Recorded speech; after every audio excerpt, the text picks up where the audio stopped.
करने जा रहा हूं। इस योजना का नाम है पुजारी ग्रंथि सम्मान योजना। इस योजना के तहत मंदिरों में भगवान की पूजा करने वाले लोगों को पूजा करवाने वाले पुजारियों को और गुरुद्वारे में ग्रंथियों को हर महीने सम्मान राशि देने का प्रावधान है। हम जानते हैं कि किस तरह से एक पुजारी हमारे सुख दुख सब में काम आता है। हमारे घर में शादी हो, बच्चे का बर्थडे हो, कोई भी खुशी का मौका हो या कोई मौत हो जाए या कोई गम का मौका हो, हर वक्त पुजारी हमारे साथ होता है, हमारे को उसमें अपना कंट्रीब्यूशन करता है, भगवान की पूजा कराता है हमें।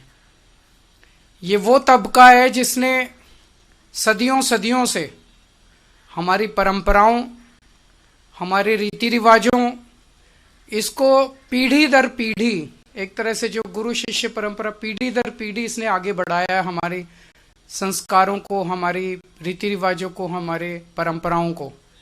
लेकिन इसने कभी भी अपने परिवार की तरफ ध्यान नहीं दिया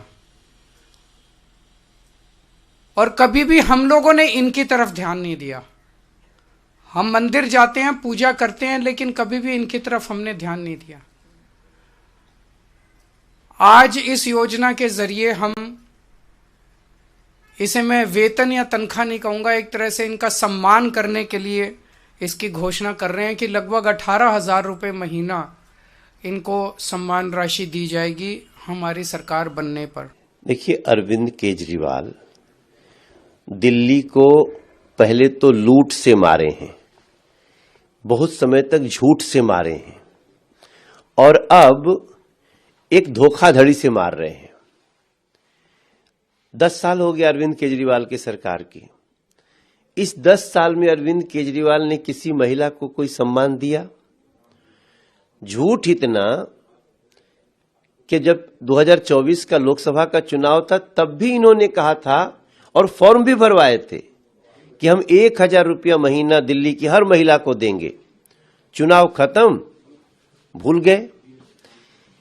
1,000 रुपया दो या 1,200 रुपया दो या 2,000 रुपया दो या जो भी दो, ये देने का काम लोकल गवर्नमेंट का है। जब आपकी सरकार है तो आप दे सकते हैं। पहली बार मैं देख रहा हूं जिसकी सरकार है वो कह रहा है हमारी बनेगी तो देंगे। कान के नीचे लगाना चाहिए खींच के। दिल्ली की जनता को आप क्या समझते हो? आपकी सरकार है अरविंद केजरीवाल, आप बस मुख्यमंत्री पद से हटाए गए हैं क्योंकि आप अभी चोरी में पकड़े गए हैं। शराब घोटाला में सुप्रीम कोर्ट ने आपको मुख्यमंत्री ऑफिस जाने और मुख्यमंत्री की फाइल साइन करने के लिए मना किया है और आप दिल्ली की जनता से धोखाधड़ी का फॉर्म भरवा रहे हैं कि हम आपको 2,100 रुपया देंगे। और जब डिपार्टमेंट को पूछा जा रहा है कि योजना क्या है, वेबसाइट किधर है, बोले नहीं, कोई योजना ही नहीं है। डिपार्टमेंट एडवर्टीजमेंट निकाल के कह रहा है। एनआई के पास भी एडवर्टीजमेंट है।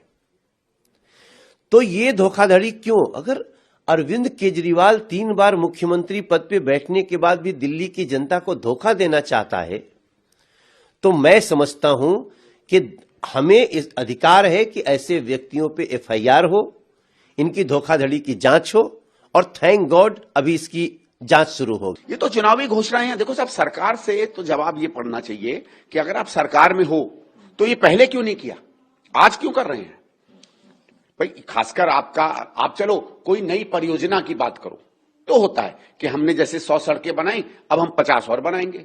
हमने 100 स्कूल बनाए, अब हम 20 और बनाएंगे। हमने 10 अस्पताल बनाए, अब हम 5 और बनाएंगे। ठीक है, लेकिन जो राहत के काम हैं या जो इसके काम है वो अभी तक क्यों नहीं किए? आप पिछले 5 साल से सरकार में हो। पहले तो आप जब जेल चले गए और वहां बैठ गए आप और आपने 1-1.5 साल काम नहीं किया तो ये तो इनकी जिम्मेवारी है।